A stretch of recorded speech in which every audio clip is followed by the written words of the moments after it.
Hello students, मैं doctor Anupreeta Mishra. आप Anupreeta Mishra electrical engineering के चैनल पर इलेक्ट्रिकल मशीन्स में सिंक्रोनस मशीन की आर्मेचर वाइंडिंग की डिजाइनिंग समझ रहे हैं, जिसमें आज मैं पार्ट 3 डिस्कस कर रही हूँ आपसे आर्मेचर वाइंडिंग का। जिसमें मैं आर्मेचर वाइंडिंग का एक टाइप जो कि फुल पिच या शॉर्ट पिच टाइप की आर्मेचर वाइंडिंग हो सकती है, तो मैं इसके फंडामेंटल्स आज आपसे शेयर करने वाली हूँ। फुल पिच क्या होता है और शॉर्ट पिच क्या होता है। पहले मैं रिकॉल करवा दूं कि ये कॉइल मैंने आपको समझाई थी कि दो कंडक्टर से मिलके एक टर्न बनता है, एक घुमाव, और मल्टीपल घुमाव से या मल्टीपल टर्न से एक कॉइल बनती है। हर कॉइल की दो साइड्स होती है, एक साइड 1 और एक साइड 2 होती है। पर साइड 1 के सारे कंडक्टर्स अगर नॉर्थ पोल के अंडर में आ रहे तो एग्जैक्टली साइड 2 के सारे कंडक्टर्स साउथ पोल के इम्पैक्ट में करस्पॉन्डिंगली आते हैं। और इस वजह से इस कंडक्टर में इंड्यूस्ड ईएमएफ जो होता है नॉर्थ पोल के अंडर आने वाले कंडक्टर्स में, और इसमें इंड्यूस्ड ईएमएफ देखा जाए तो अपोजिट पोलैरिटी के होते हैं, पर इनका कनेक्शन एंड कनेक्शंस के थ्रू इस तरीके से किया जाता है कि ये दोनों ईएमएफ, दोनों कंडक्टर्स के ईएमएफ एक दूसरे को सपोर्ट करें। मतलब इसमें अगर ई इंड्यूस हुआ है और इसमें भी ई इंड्यूस हुआ है तो दोनों मिलके 2E हो जाए, ई माइनस ई करके 0 ना हो जाए। तो इस तरीके से ये कॉइल साइड मैं पहले भी बता चुकी हूँ, लास्ट वीडियो में भी बात की थी। आज मेरा बेस शॉर्ट पिच और फुल पिच का इसी पर है, इसलिए फिर से मैंने इस पर्टिकुलर कॉन्सेप्ट को रिवाइज कर दिया, याद दिला दिया कि क्या है यहाँ पर। अब फुल पिच और शॉर्ट पिच इसी पर बेस्ड है। इन दोनों कंडक्टर्स के बीच का जो एंगल होता है वो वन पोल पिच के बराबर होता है। वन पोल पिच मतलब नॉर्थ पोल के अंडर और साउथ पोल के बीच का जो एंगुलर डिफरेंस होता है स्पेस में भी, वो एंगुलर डिफरेंस इन कंडक्टर्स के बीच में भी मेंटेन होता है। अगर 6 पोल की मशीन है तो दो पोल्स, एक नॉर्थ पोल और एक साउथ पोल 60 डिग्री पर होंगे एक दूसरे से, तो इन कंडक्टर्स की प्लेसिंग भी उन दो स्लॉट्स में होंगी जो करस्पॉन्डिंगली 60 डिग्री के फेस डिफरेंस पर होंगे, not phase difference, space difference पर होंगे, 60 डिग्री के एंगुलर स्पेस डिफरेंस पर होंगे। ऐसे इस कंडक्टर का और इस कंडक्टर का प्लेसमेंट होगा। इस तरीके से मैनेज किया जाता है, मतलब वन पोल पिच का डिस्टेंस इनके बीच में होना चाहिए। पर अगर इतना नहीं मेंटेन करते, इससे थोड़ा कम कर देते, तो उसे कहा जाता है शॉर्ट पिचिंग। मतलब अगर जैसे 18 कंडक्टर्स के, ये मैंने लास्ट वीडियो में आपको स्ट्रक्चर बताया था, 3 फेज वाइंडिंग आर्मेचर वाली। यहाँ है ए डैश ए फेज है, बी डैश बी फेज है और सी डैश सी फेज है। ए के अंडर में 3 स्लॉट्स आ रही, बी के अंडर में डायमेट्रिकली अपोजिट साउथ पोल के अंडर में, साउथ पोल के इम्पैक्ट में 3 स्लॉट ए डैश की आएंगी। मतलब ए की 3 स्लॉट्स और ए डैश की तीनों स्लॉट्स जो होंगी वो 180 डिग्री एंगुलर डिफरेंस पर होंगी स्पेस में। और नेचुरली वो इसलिए क्योंकि एक नॉर्थ पोल के इम्पैक्ट में तो दूसरे साउथ पोल के इम्पैक्ट में, तो इसमें इंड्यूस होने वाला ईएमएफ और इसमें इंड्यूस होने वाला ईएमएफ, अगर मैं 2 डैश की बात करूं तो दोनों में इंड्यूस होने वाला ईएमएफ अगर एक में ई है दूसरे में भी ई है, तो टोटल मिला के टोटल ईएमएफ इस टर्न में 2 डैश टर्न में 2E ईएमएफ हो जाएगा बेटा। तो ये एक्चुअली फुल पिच है, ये जो है फुल पिच है।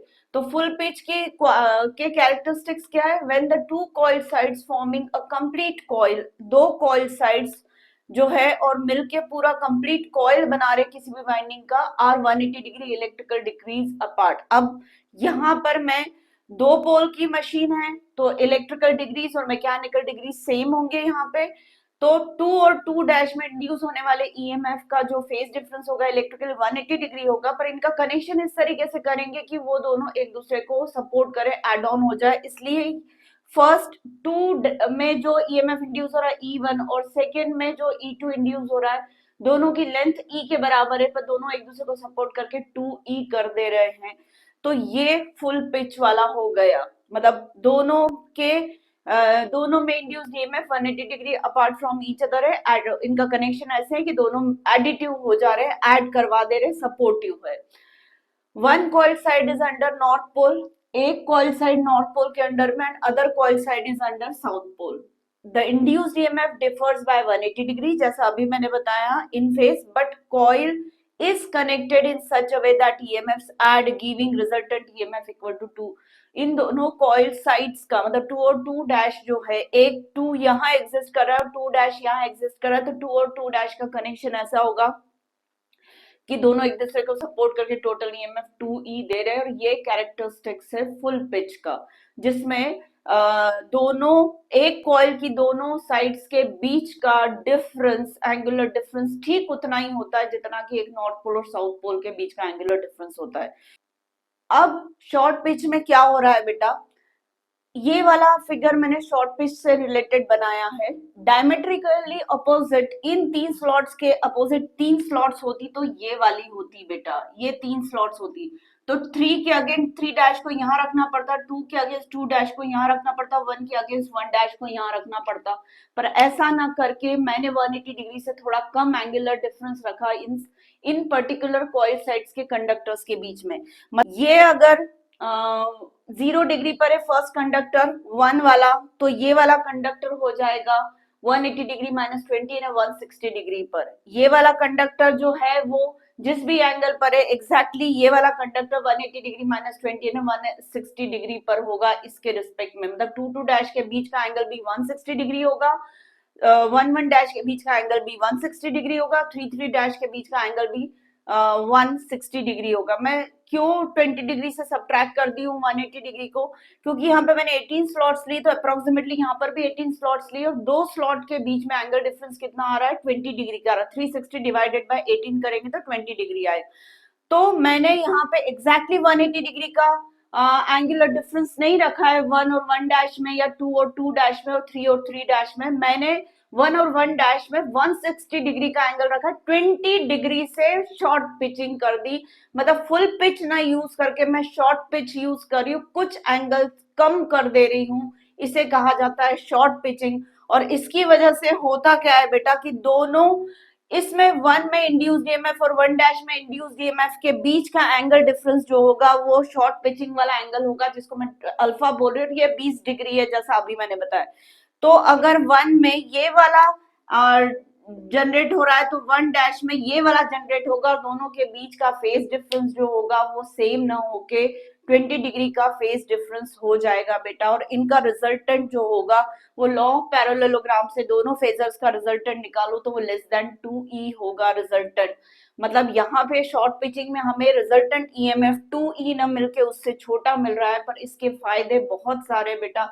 यहाँ पर ये थोड़ा सा लॉस ऑफ ईएमएफ से हम ज्यादा अप्रोच कर पाते साइनसॉइडल वेवफॉर्म को, किसी भी पर्टिकुलर कॉइल में जनरेट होने वाले ईएमएफ को ज्यादा अप्रोच कर पाते हैं साइनसॉइडल की तरफ।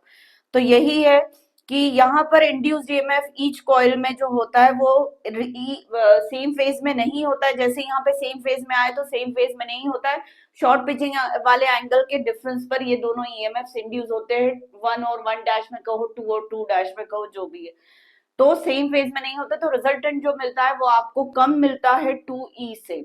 अब इसके एडवांटेजेस क्या है, तो यहाँ पर हमें जो वेवफॉर्म मिलती वो इम्प्रूव्ड मिलती, मतलब साइनोसाइडल ज्यादा मिलती है, हार्मोनिक्स काफी कम हो जाते हैं या फिर बहुत सारे हार्मोनिक्स डिस्ट्रॉइंग हार्मोनिक्स जो है वो खत्म ही हो जाते हैं। यहाँ पर कॉइल का कॉपर भी कम लगेगा क्योंकि ये कॉइल के बीच में पहले ज्यादा फुल पिच में डिस्टेंस ज्यादा है तो नेचुरली कॉपर ज्यादा लग रहा था। अब यहाँ पे एंड कनेक्शंस कम लेंथ के वायर से कंप्लीट हो जाएगा तो कॉपर भी कम लगेगा, तो कॉपर सेव होता है।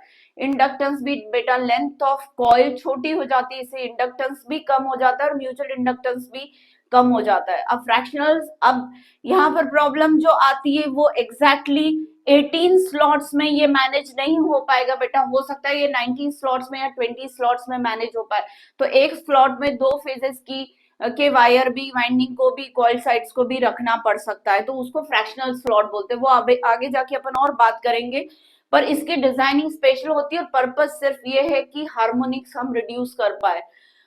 तो फ्रैक्शनल स्लॉट्स यहाँ पे यूज होती है, मतलब जैसे 18 स्लॉट्स में से 6 स्लॉट्स हम यहाँ पर दे रहे थे एक एक फेज को, वैसे हो सकता है यहाँ पे हमें 18 स्लॉट्स की जगह यहाँ पे हमें 19 स्लॉट्स या 20 स्लॉट्स यूज करनी पड़े, तो 6.5 वगैरह ऐसी स्लॉट्स हमें यूटिलाइज करनी पड़ेंगी एक पर्टिकुलर फेज के लिए। और मैकेनिकल स्ट्रेंथ भी यहाँ पर इंप्रूव हो जाती है। और साथ में फ्रैक्शनल स्लॉट होने की वजह से टूथ रिपल्स जो जनरेट होते हैं वो भी अपन आगे बात करेंगे, वो टूथ रिपल्स भी रिड्यूस हो जाते हैं और वो वेरिएशन ऑफ इंडक्टेंस की वजह से होता है टूथ रिपल्स।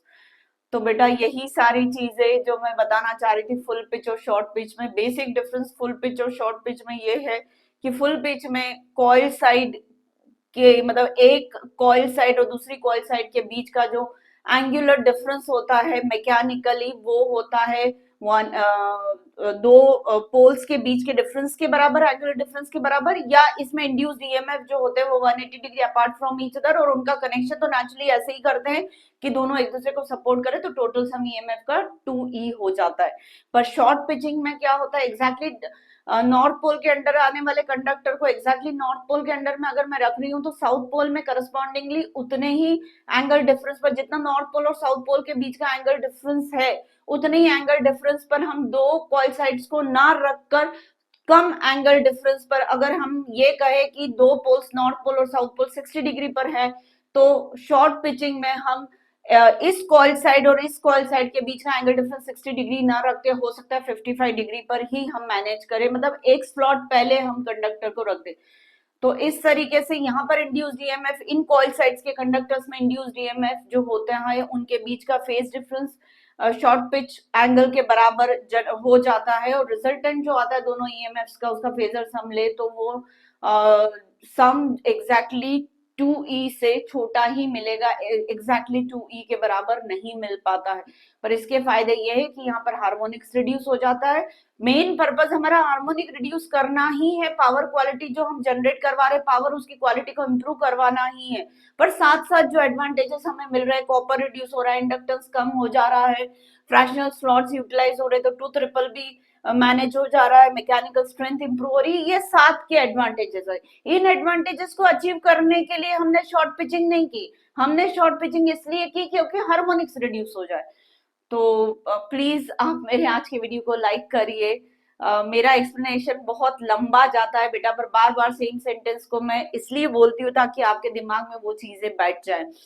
तो प्लीज मेरे आज के वीडियो को लाइक करिए, मेरे चैनल को सब्सक्राइब करिए, करवाइए, अपने फ्रेंड से भी शेयर करिए और क्लास टीचिंग को मेरे इस चैनल पर एंजॉय करिए। Thank you.